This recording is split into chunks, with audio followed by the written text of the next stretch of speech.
What secret ingredient can make a pickle or a sourdough bread stand out with a unique twist? Let me know in the comments your favorite things that you add into your pickles or your sourdough breads or anything that you make. So in this video, I'm going to take you along with me making my sourdough loaf, a nice roasted garlic focaccia bread, and jarring some of my very own pickles. You can find all three recipes, the sourdough loaf, the focaccia, as well as my pickling brine with no sugar, linked on my website, sumneracre.com. I'll have everything linked below for you guys. So did you know that fermentation can create natural probiotics in pickles and sourdough, which is really great for your gut health and digestion? And honestly, ever since I started diving into sourdough and kimchi and all that stuff, my face is so much less puffy, and I really thought it was all the carbs that I've been eating and all that stuff. But honestly, I think it was just I had a very unbalanced gut.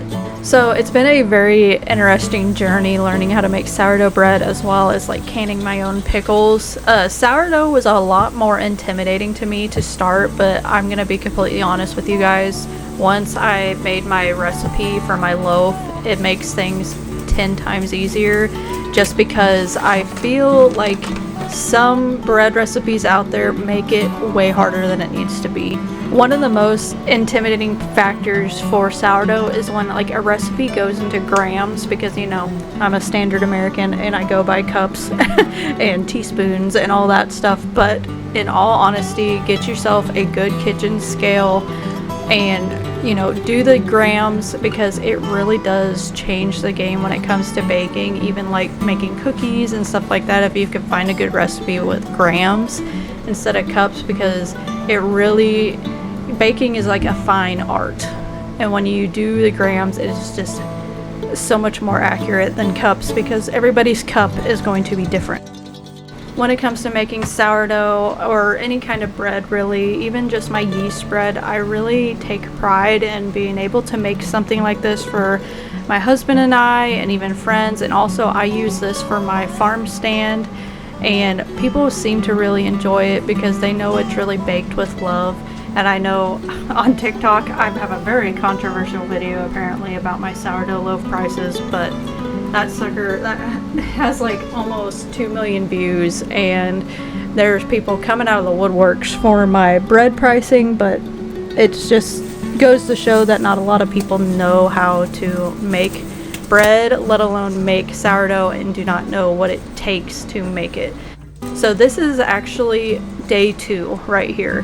So my bread has to sit in the fridge overnight, and then I have to bake it off, and so this is what I'm doing. And you guys, get yourself a silicone proofing basket. Look at that, it doesn't come out ripped. So let's talk quality of ingredients. So you can see I'm using King Arthur all-purpose flour. You don't have to use that. I cannot stress enough to try to use an unbleached flour if possible. I know sometimes it isn't, but I have kind of figured out that bleached flour kind of makes your sourdough loaves more dense.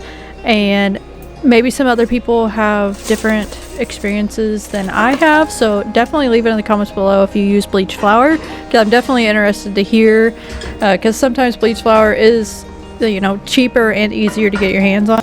But also, I only use filtered water.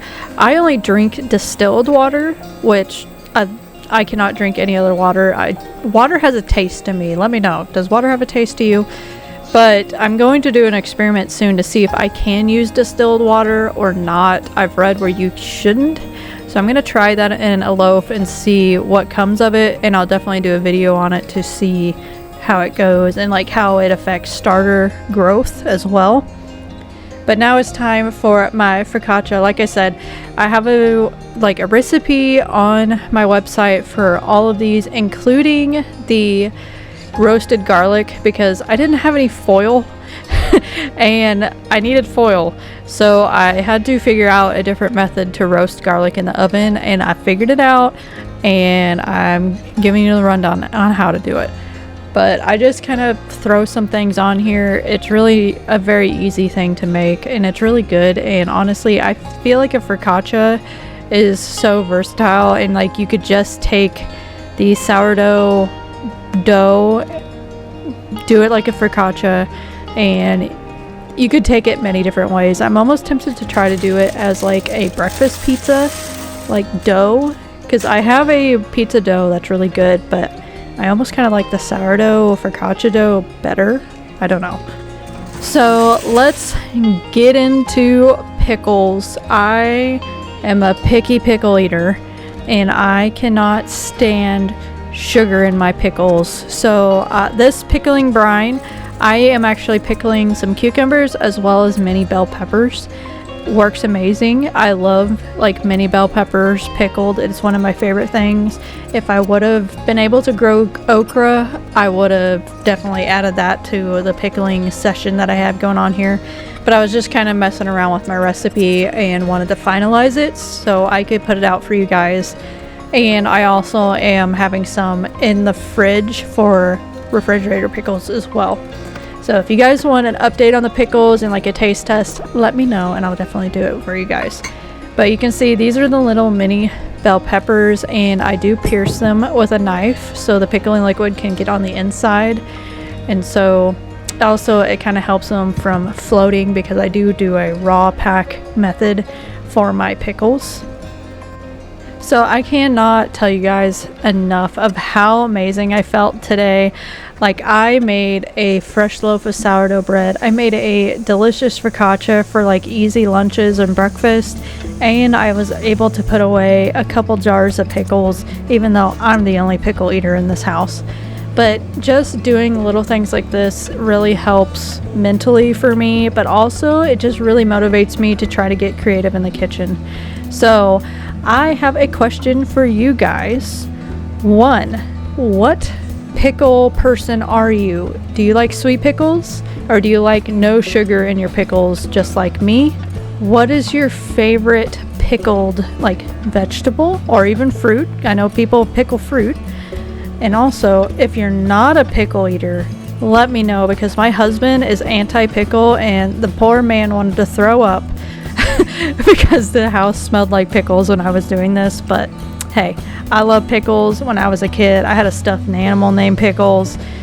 It's just who I am. Alright guys, let me know in the comments. Don't forget to like, subscribe, follow us on social media. Check out our website, sumneracre.com. And I'll see you guys in the very next video, Mondays and Thursdays at 6 p.m. Central.